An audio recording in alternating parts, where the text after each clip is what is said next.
2 minutes de vol de cet avion militaire chinois dans l'espace aérien japonais auront suffi à alarmer les autorités de Tokyo.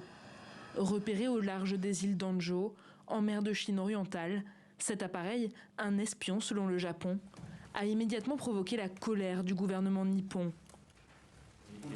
La violation de notre espace aérien par un avion militaire chinois est non seulement une violation grave de notre souveraineté, mais aussi une menace pour notre sécurité et est totalement inacceptable.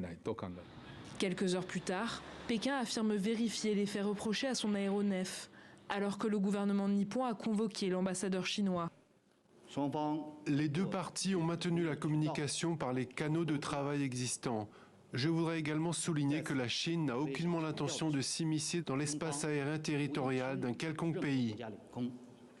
Mais selon le porte-parole du gouvernement japonais, les activités militaires récentes de la Chine à proximité du Japon ont tendance à s'étendre et à devenir de plus en plus actives. En juin dernier, 4 navires apparemment armés, selon Tokyo, avaient réalisé une incursion dans les eaux territoriales nippones. Les gardes-côtes chinois s'étaient alors rapprochés des Senkaku, des îles administrées par le Japon mais disputées par Pékin. Dans cette zone, des avions chinois avaient là encore pénétré l'espace aérien japonais, en 2012 et en 2017.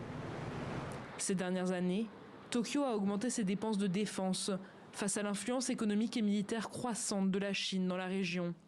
L'archipel finance aussi des équipements pour les autres pays de la zone, comme des navires de patrouille. En juillet dernier, le Japon avait conclu un pacte de défense avec les Philippines. Ce dernier permet le déploiement de troupes sur leur territoire réciproque à des fins de formation et d'exercice militaire.